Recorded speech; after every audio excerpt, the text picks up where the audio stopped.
Hariho abantu iyo bagiye mu masengesho ubabona bari mu nzuzi bafashe amatelefone bariko bagira amaselfie, ukabona abandi bari mu mabuye bariko barifotora, kibaza ati none aba bantu by'ukuri bari mu mwuka, bari connected n'ijuru, none bariko bafata amaselfie, bariko bareka isi ibyo barimo.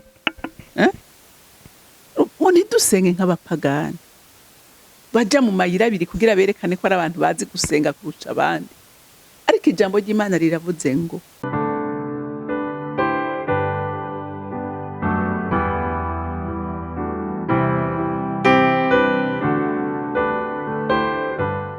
bakunzi ba CANAAN TV, ndanezerewe cyane cyane kuko Imana yanje yambyukije mu mahoro, numva umenga noyiririmbira kuko igira neza, iragahezagirwa.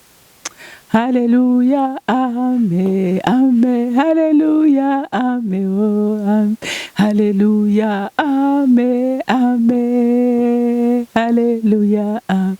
Ndagukunda Yesu, amen, ndagushima mwami, amen, gira neza Yesu we, amen, haleluya, amen, amen, haleluya, amen.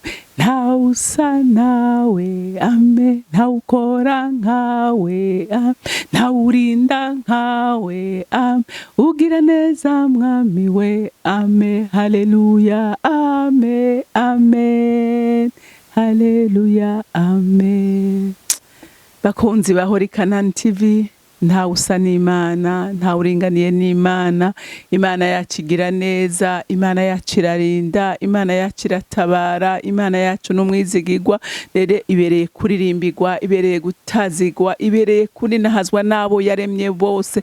Ndakwinginga muntu w'Imana, ugira umwete n'ishaka ryo guhimbaza Imana no gusenga Imana no kuninahaza izina ryayo, kuko izina ryayo rirakomeye. Imana yacu ibereye amashimwe, ibereye kuririmbirwa, ibereye tazigubereye gushigwa hejuru, kuko n'umurinzi wacu, n'umwungere wacu, n'umutabazi wacu, ntasinzira ntahunyiza ku bwacu, ahora ari maso. None Mana y'amahoro, turaguhezagiye, uri gitangaza Mana. Izina ryawe ryubahwe, izina ryawe rishimwe, n'abato n'abakuze, abaganje n'abashizwe hejuru, abami n'abaherezi bose bagushime, kuko urabikwiriye. Urakoze Mana, icubahiro cose n'amashimwe yose aba yawe, ni mu izina ryawe ryera Yesu Kristo senze nizeye kuvyumvise, amen, amen. Rero by'ukuri ndavuze nti ndanezerewe muri kino gitondo kuko Imana yacu itugiriye neza. Burya amashimwe bakwiye kuba menshi mu mitima y'abana b'Imana. Hari aho turondera amashimwe menshi yukumva ngo Imana yakoze ibintu biri, ariko no kubona uvyutse uri muzima, ushobora gutambuka, ushobora koga, ukabona ugiye muri dushe uriyogeje, ukabona uravyutse, ubona ukabona ushobora kwigaburira, n'ukuri n'ugushima Imana. Kuko iyo ico kintu kikubayeko ukavyuka wumva hari ahantu ugwaye, uzubaza abantu bagwaye amaguru badashobora gutambuka, bazokubwira ati comba jewe uyu munsi ngashobora gutambuka, sivyo? Umubaze ngene abamerewe nabi, baterura ahantu yahora yijana, canke ariko yozwa n'uwundi muntu yahora yiyoza. Rero bantu b'Imana, amashimwe y'Imana yacu ahore mu kanwa kacu ko bukeye nuko bwije. Rero ijambo Imana impaye kuganira namwe uyu munsi, n'ingene dukwiye gusenga Imana, ingene dukwiye gusenga Imana bigakora ku mutima wayo. Ntidusenge tugira recitation, ariko dusenge tumedita ku isengesho turiko turasenga, cyane cyane isengesho Kristo ubwiwe wenyene yatwigishije. Haleluya, kuko Kristo yadusigiye formule y'ingene dusenga, dukwiye gusenga bigashobora gukora ku mutima w'Imana. Rero dusome muri Matayo igice ca 6, turasoma kuva ku murongo wa 5 dushikane ku murongo wa 15. Haravuga ngo iyo musenga ntimukabe nka zandyarya, kuko bakunda gusenga bahagaze mu masinagoge no mu mayira abiri, ngo biyerekane imbere y'abantu. Ndababwira ukuri, baramaze guhabwa impera zabo. Ariko weho iyo usenga uje mu cumba c'inzu yawe ahiherereye wugare urugi usenge so aba mu mpisho, kandi so akuboneye mu mpisho azoguhera. Kandi nimwasenga ntimukabomboranye amanwa nk'uko abanyamahanga bagira, biyumvira yuko bazokumvirwa kubw'amajambo yabo menshi. Ntimuzose nabo, kuko so azi ivyo mukenye mutaramusaba. Nuko musenge mutya muti: Data wa twese wo mwijuru, izina ryawe niryubahwe, ubwami bwawe nibuze, ivyo ugomba nibibe mw'isi nk'uko biba mwijuru. Uduhe ivyo kurya bidukwiranye uyu munsi, utubabarire ivyaha byacu nk'uko natwe tubabarira abaducumuyeko, kandi ntutujane mu bitwosha nabi, ariko udukize wa mubi. Kuko ubwami, ubushobozi n'icubahiro ari ivyawe ibihe bidashira. Amen. Kuko nimwaharira abantu ivyaha vyabo, na so wo mwijuru azobaharira namwe. Ariko nimutaharira abantu ivyaha vyabo, na so nawe ntazobaharira ivyaha vyanyu. Amen. Murumvise ko ijambo ry'Imana ritwigishije uko dukwiye gusenga. Hariho abantu iyo bagiye mu masengesho babona bari mu nzuzi, bafashe amatelefone bariko bagira amaselfie, ukabona abandi bari mu mabuye bariko barifotora. Kibaza ati none aba bantu by'ukuri bari mu mwuka, bari connecte n'ijuru, none bariko bafata amaselfie, ariko bareka isi ivyo barimo? Dusenge nk'abapagani baja mu mayira abiri kugira berekane ko ari abantu bazi gusenga kurusha abandi. Ariko ijambo ry'Imana riravuze ngo niba ugende mu gusenga, ugende wiherere. Haleluya. Uhamagara Imana mu cumba cawe, uhimbaza Imana, ngo so akubonera mu mpisho azoguhezagira. Ntuje kwiyafisha.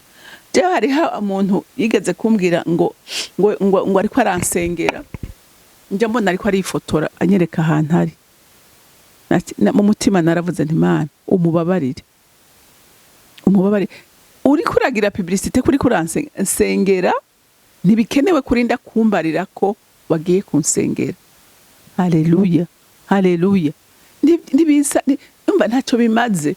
Imana irabona umutima wagize kunyiyumvira ngo unsengere, cyangwa umutima wagize gusengera undi mugenzi wawe wese uzi ko afise ingorane, cyangwa impwemu w'Imana yakurongoye gusengera. Si itegeko guca ugenda kumubarira ngo urumva nakugira ibi nibi. Ntibikenewe. Haleluya. Ntibikenewe. Ngo iyo musenga ngo ntimukabe nkazanjyaje, kuko bakunda gusenga bahagaze mu masinagoge no mu mayira abiri. Ukabona umuntu ariko agira ibintu umenga ni théâtre ariko arakora. Imana ntikeneye ko tugira théâtre. Imana ikeneye ko dusengana umutima uciye bugufi. Haleluya. Twiherereye, kuko Imana yo iramenya ikiri muri wewe. Haleluya. Ngo ariko weho iyo usenga uje mu cumba c'inzu yawe ahiherereye wugaruruga usenge so aba mu mpisho, kandi so akuboneye mu mpisho azoguhera. Wavyumvise?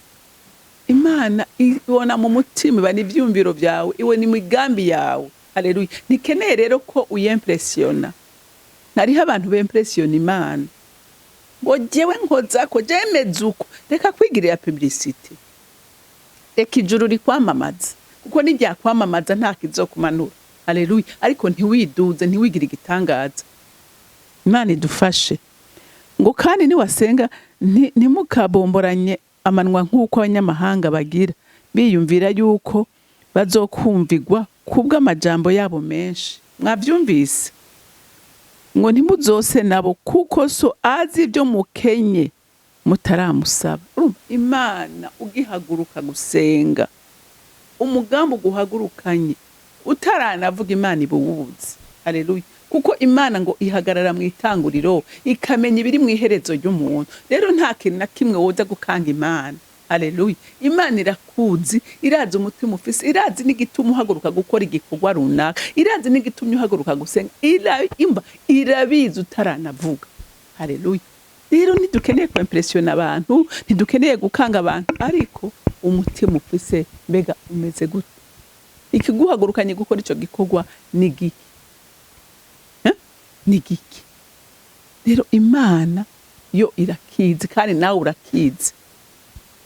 Ngo nuko umurongo w'9 ngo nuko ngo musenge mucya muti data wa twese wo mu ijuru, izina ryawe niryubahwe. Ni turesite. Hari abantu usanga baresita data wa twese, data wa twese. Umva, banza uwibaze kubera kuri kurashima Imana. Banza uyivuge. Data wa twese uri mu ijuru, izina ryawe nirishimwe, izina ryawe niryubahwe. Imana umuremyi w'ijuru n'isi, turagutazira nk'abana, turakunina hata. Wewe waremye isi n'ijuru, wewe waremye abantu. Umva, utazira, uvuge ubukuru bwayo, uvuge icubahiro cyayo, ubanze uyitazira, ubanze uyininahaze. Haleluya. Haleluya. Nico bivuga ngo data wa twese uri mu ijuru, izina ryawe rishimagizwe, izina ryawe ryubahwe, izina ryawe rishigwe hejuru, izina ryawe riririmbigwe, izina ryawe ritazigwe nawe waremye bose, kuko uri Imana y'igitangaza. Iyo nitegereje imirimo y'intoki zawe ntangazwa n'ububasha bwawe. Umva, ubanze uvuge ibyo yakoze, ubanze uvuge iciro, ubanze uvuge icubahiro cyayo. Haleluya. Haleluya. Hama tuvuga uti ndakeneye ko ubwami bwawe bubuda, icubahiro cyawe kibe mu buzima bwanjye, kibe ubwiza bwawe butwikira handi. Umva, uhamagare presence y'Imana huri. Haleluya. Haleluya. Pana gushika ugiye gusenga utaranayitazira Imana, utaranayihimbaza, ubanze uyiririmbire. Haleluya. Ubanze uyiririmbire. Uri inkuru Mana, uri inkuru, uri inkuru Mana, uri inkuru, uri inkuru we, uri inkuru Mana, uri inkuru, uri inkuru Mana, uri inkuru. Imirimo yawe, imirimo y'amaboko yawe irahebuje, uri inkuru Mana, uri inkuru. Ukabanza ukavuga ubukuru bwayo, ukavuga imirimo yayo itangaje. Haleluya. Ukavuga ingene yakuvyuye uri muzimu ukayishimira. Haleluya. Ukavuga umva ivyo gukorera ku munsi uburinzi bwayo, imbaraga zayitanga, amahoro yayo. Ubanze ubanze uyiduze, ubanze uyicubahiro. Haleluya. Hanyuma ngo ubwami bwawe buze, ngo ivyo ugomba bibe mw'isi nkuko biba mw'ijuru. Haleluya. Imana ivyikora, ivyigomba biko birakoreka mw'ijuru, nawe bimanure. Haleluya. Ukore ko Imana igomba. Ushire mu ngira ijambo ryayo. Ntuvuge ibintu udakora. Haleluya. Haleluya. Ngo uduhe ibyo kurya bidukwiye uyu munsi, hanyuma ubone kuvuga imitwaro yawe. Haleluya. Ubone kuvuga imitwaro yawe, yibwira uti Imana ndagushimira, umfashe muri iki niki Imana, iki kirandemereye Imana. Ugasengera wewe, ugasengera ba, ugasengera umuryango muri rusange, ugasengera igihugu, ugasengera ishengero, ugasengera akazi. Umva, ukavuga ivyo ugomba kuyibarira byose. Mugabo wabanje kugira iki? Wabanje kuvuga ubukuru bwayo, wabanje kuduza icubahiro c'Imana, hanyuma ukaca uvuga imirimo yayo ikomeye yakoze. Nikurikira ibanza kuvuga icubahiro c'Imana n'ubukuru bw'Imana, n'ubundi nahaza izina ryayo, utazira, wifatanya n'ivyaremwe byose bihimbaza Imana. Hanyuma ucugira iki? Ucuvuga ibikorwa yakoze. Haleluya. Uvuga iti iyo nitegereje imisozi waremye, iyo nitegereje ingene waremye abantu atawusa n'uwundi, iyo nitegereje urumva inzuzi waremye, ibiyaga y'amahanga waremye, ubwiza watatse isi. Urumva, ukavuga imirimo yayo, ukavuga ingene ikurindi intambuko zawe ari izirongora. Ukabanza ukavuga imirimo y'Imana.